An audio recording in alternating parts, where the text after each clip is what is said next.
레위 언약과 결혼 언약이라는 제목으로 우리 말씀을 묵상하도록 하겠습니다. 오늘 제목과 같이 두 가지 언약이 나옵니다. 하나는 레위 언약에 대해서 말씀하면서 제사장들에 대해서 하나님이 경고하시는 말씀이고요. 또 하나는 결혼 언약에 대해서 말씀하면서 이스라엘 백성들이 지금 유다 사람들이 지금 그 언약을 배반하고 있다라고 하나님이 말씀하고 있습니다. 자, 먼저 이 제사장에 대한 경고의 말씀을 이야기를 하고 있습니다. 2절 말씀에 보니까 너희가 만일 듣지 아니하며 마음에 두지 아니하여 내 이름을 영화롭게 하지 아니하면 내가 너희에게 저주를 내려 너희의 복을 저주하리라, 이렇게 말씀을 하고 있습니다. 너희의 복을 내가 저주로 바꾸겠다. 제사장은 민수기 말씀에 보면은 제사장은 여호와 이름으로 이렇게 축복을 하면 하나님께서 그 축복을 이제 백성들에게 임하게 하겠다. 이게 제사장의 축복이죠. 그래서 제사장이 여호와 이름으로 축복을 하게 되는데 하나님이 이제 오늘 거꾸로 너희의 복을 내가 저주로 바꾸겠다, 이렇게 말씀을 합니다. 그러니까 여호와 이름으로 저주를 한다 하더라도 하나님께서 그것을 복을 내리시는 것이 아니라 저주를 내리신다라는 거예요. 왜냐하면 제사장이 여호와의 말씀을 듣지 않기 때문에 그렇습니다.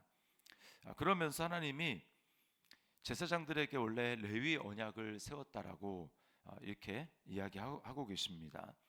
4절에 보니까 만군의 여호와가 이르노라 내가 이 명령을 너희에게 내린 것은 레위와 세운 나의 언약이 항상 있게 하려 함인 줄 너희가 알리라, 이렇게 이야기를 하는 거죠.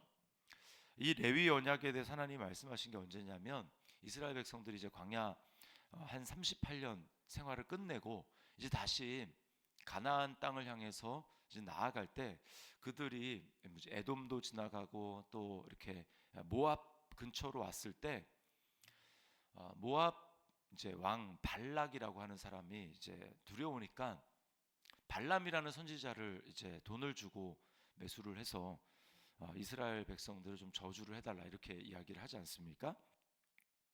그때 이제 하나님이 저주를 하지 못하게 합니다. 오히려 복을 계속 하나님이 내리게 하시죠. 그 입을 열면 저주가 아니라 복을 말씀합니다. 그러다가 이제 전혀 통하지 않다가 바알부올이라는 이제 그 사건이 생기게 됩니다. 시딤이라는 곳에 왔는데 세 가지 다 이제 통하지 않고 그러다가 이 발람이라는 선지자가 꾀를 내서 이제 모압 왕에게 꾀를 알려준 거죠.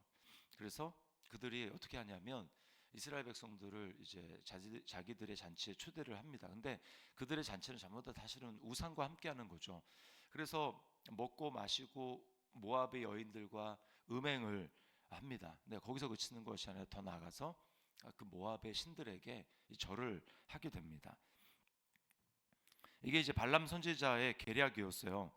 그래서 뭐라고 하냐면 이스라엘이 바알부올에게 가담하게 된지라, 이렇게 성경이 기록을 하고 있습니다. 민수기 23장에 보면 그렇게 나와요. 그 바알부올이라고 하는 그 우상, 그 신에게 가담하게 된지라, 이렇게 이야기를 합니다. 자, 근데 거기서 이제 가담하게 됐다라고 하는 게 그냥 거기에 참여했다 이게 아니라 성경 원어의 뜻을 살펴보면 그게 연합하게 되었다라는 겁니다. 이스라엘 백성들은 하나님과 연합을 한 자인데 그들이 우상을 제물을 먹고 음행을 함으로 말미암아 그들이 바알부올이라고 하는 그 우상에게, 그 신에게 연합하게 됐다라고 이야기를 하는 거죠. 그래서 하나님이 진노해서 이제 죽은 사람이 2만 4천 명이 죽게 됩니다. 그래서 하나님의 진노가 이제 떠나게 하기 위해서 그때 제사장 중에 한 명, 아론의 제사장 중에 한 명인 비느하스가 하나님의 진노하심으로 진노해서 그 사람들을 이제 막 죽이는, 이제 그 죽이라고 하거든요. 그때 어떤 사건이 있냐면 이제 이스라엘 족장 중에 한 사람이 그 모압 여인을 자기 그 이제 천막으로 이렇게 초대해서 음행을 하고 막 하는 일이 있었는데 그때 비느하스가 그 천막에 들어가서 둘을 죽입니다. 하나님이 그러면서 이제 하나님이 그 레위 이제 비느하스에게 뭐라고 얘기하냐면 모세를 통해서 이렇게 말씀하세요. 내가 그에게 평화의 언약을 주리니 그와 그의 후손에게 영원한 제사장 직분의 언약이라. 그가 그의 하나님을 위하여 질투하여 이스라엘 자손을 속죄하였음이니라. 이렇게 이야기를 하고 있어요. 그러니까 이 레위 언약이라는 게 뭐냐면 이제 그들에게 계속해서 제사장이 배출될 거다. 내가 그렇게 할 것이다라고 말씀을 하고 있는 거죠. 그러면서 평화의 언약이다라고 이야기를 하십니다. 자, 그런데 하나님께서 그렇게 말씀을 해주셨는데 오늘 말라기 시대에 와가지고 이스라엘의 제사장들이 전부 다 타락을 하는 거죠. 비느하스와 정반대로 하나님의 마음, 하나님의 열심을 가지고 이스라엘 백성들로 하여금 죄에서 떠나는 그런 일을 하는 것이 아니라 오히려 앞장서서 그 이제 하나님 말씀 아닌 다른 것을 추구하게 함으로 하나님의 진노를 가져오는 거죠. 그래서 뭐라고 합니까? 8절에 이렇게 얘기하죠. 너희는 옳은 길에서 떠나 많은 사람을 율법에 거스르게 하는도다. 나 만군의 여호와가 이르노니 너희가 레위의 언약을 깨뜨렸느니라. 제사장이 나와서 영원한 평화의 언약, 하나님과 화평을 하도록 그렇게 해야 되는데 그것이 아니라 그 화평을 깨뜨리는 그 일을 한다라는 것입니다. 이렇게 하니까 백성들이 말씀대로 살아갈 리가 없죠. 백성들이 어떻게 삽니까? 그 이제 유다가 잘못한 일이 이제 10절부터 그 뒤에 쭉 나오는데 11절에 이렇게 얘기를 하죠. 유다는 일반 백성입니다. 유다는 거짓을 행하였고 이스라엘과 예루살렘 중에서는 가증한 일을 행하였으며 유다는 여호와께서 사랑하시는 그 성결을 욕되게 하여 이방 신의 딸과 결혼하였으니 이렇게 이야기를 합니다. 우상을 섬기는 문화가 그 안에 계속 들어오게 된다라는 거죠. 뿐만 아니라 그들이 이제 결혼을 했으면 어떻게 해야 됩니까? 아내를 책임지고 이제 아내를 사랑하고 그렇게 해야 되는데 그러지 않는다라는 거예요. 13절 말씀해 보십시오. 이렇게 얘기합니다. 너희가 이런 일도 행하나니 곧 눈물과 울음과 탄식으로 여호와의 제단을 가리게 하는도다. 이게 아내를 억울하게 만들어서 이런 일을 한다라는 거예요. 14절에 보면 너희는 이르기를 어찌 됨이니까 하는도다. 이는 너와 네가 어려서 맞이한 아내 사이에 여호와께서 증인이 되시기 때문이라. 그는 내 짝이요 너와 서약한 아내로 돼 내가 그에게 거짓을 행하였도다. 이렇게 얘기하죠.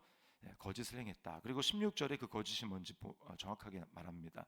이스라엘 하나님 여호와가 이르노니 나는 이혼하는 것과 옷으로 학대를 가리는 것을 미워하노라. 자, 그러니까 결혼의 언약을 성실하게 지키는 게 아니라 그냥 이제 이혼을 하는 겁니다. 당시의 여인들은 약자잖아요. 이제 경제력도 없습니다. 근데 이혼을 하는 거죠. 그러니까 자기의 마음에 안 들면 그냥 이혼을 하는 거죠. 이혼을 하고 또 학대를 한다. 폭행을 하고 이제 괴롭게 만드는 거죠. 그래서 하나님이 진노하신다라고 말씀을 하는 것입니다. 자, 아까도 제가 말을 했지만 이 연합이라고 하는 것이 굉장히 중요합니다. 레위 언약을 하나님께서 베푼 그 이유가 이제 그 이스라엘 백성들이 하나님이 아닌 다른 우상에게 연합했기 때문에 진노하셨다고 말씀을 드렸잖아요.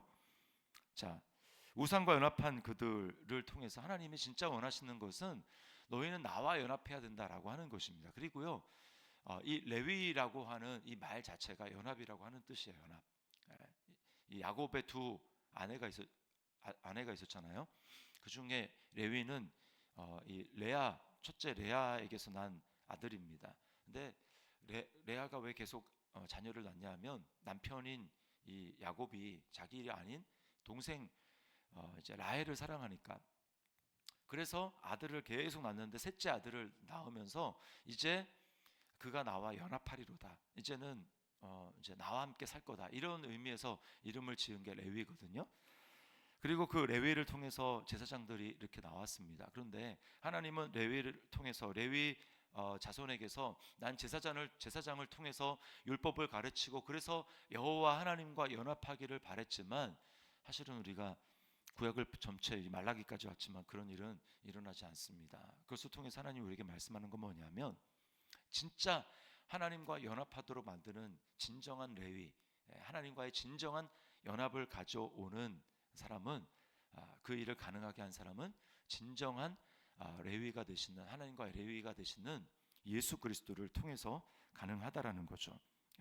예수 그리스도는 하나님과 우리가 진짜 연합하도록 하기 위해서, 진짜 연합이 되기 위해서는 하나님이 인간처럼 죄인이 되셔야 되고, 죄를 가져가셔야 되고, 그리고 그 죄를 완전히 멸해야만 하나님과 연합이 이루어지는 것입니다. 그리고 그 일을 행한 유일한 분이 바로 하나님의 아들 예수 그리스도가 그 일을 하신 거죠. 우리와 같은 모습이 되셔서 죄인처럼 여겨지시고, 그리고 우리 죄를 다 십자가에서 가져가셔서 우리의 죄를 십자가에서 소멸하신 것이죠. 그리고 죽으실 뿐 아니라 다시 부활하셔서 하나님 앞에 의롭다함을 여김을 받으시고, 이제 우리가 믿는 자는 그와 함께 온전히 연합할 수 있는 그 길을 여신 예수 그리스도를 통해서만 우리는 하나님과 연합하는 것입니다. 그리고 예수님을 믿었다라고 하는 것은 그냥 단지 나에게 속죄함만 가져다 줬다라는 것이 아니라, 이제는 예수 그리스도와 연합함으로 하나님과 완전히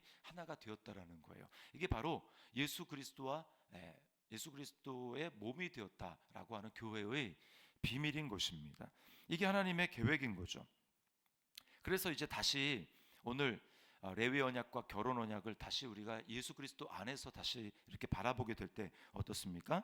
우리는 우리 자신이 이제 예수 그리스도 안에서 왕 같은 제사장이 되었습니다. 하나님과 온전한 화평이 이루어졌고 하나님과 온전히 하나가 되었어요. 그렇기 때문에 우리는 그것을 기억하면서 하나님 앞에 예수 그리스도 안에 있는 믿음으로 담대히 나아갈 수 있는 것입니다. 하나님의 사랑과 은혜를 우리가 경험하는 것이죠. 그리고 연합이기 때문에 우리가 꼭 기억할 것은 하나님과의 친밀함을 더 깊이 하나님 주님 앞에서는 그날까지 우리가 이제 교제해야 된다라고 하는 것을 주님이 우리에게 말씀하는 것입니다. 그리고 더 나아가서 이 결혼 언약에 대해서는 어떻습니까? 물론 예수 그리스도와의 연합이지만 하나님이 우리에게 이제 가정을 주시고 또 부부의 연을 맺게 해주셨잖아요. 여기서는 아내에 대해서 얘기했지만 더 확대하면 우리는 배우자를 예수 그리스도처럼 예수 그리스도 안에 있는 믿음을 가지고 사랑해야 합니다. 그것이 베드로전서 3장 7절에 보면 남편들에 대해서 아내를 연약한 그릇이라고 이야기를 합니다. 그래서 이렇게 말씀해요. 베드로전서 3장 7절에 남편들아 이와 같이 지식을 따라 너희 아내와 동거하고 그를 더 연약한 그릇이요 또 생명의 은혜를 함께 이어받을 자로 알아 귀히 여기라. 이는 너희 기도가 막히지 아니하게 하려 함이라. 배우자를 함부로 대하고 그렇게 하면 기도가 막힌다. 오늘 여호와의 제단을 눈물과 탄식으로 이렇게 가렸던 유다 사람들과 달리 우리는 예수 그리스도 안에 있는 믿음으로 말미암아 하나님 내게 짝지어진 그 배우자를 그리스도 안에 있는 믿음으로 사랑하고 섬겨야 합니다. 그럴 때 하나님께서 기뻐하시고 눈에 보이는 가장 가까운 그 관계가 배우자 관계잖아요. 배우자의 관계. 눈에 보이는 그 사람을 사랑하지 못하면서 어떻게 하나님을 사랑한다고 말할 수 있습니까?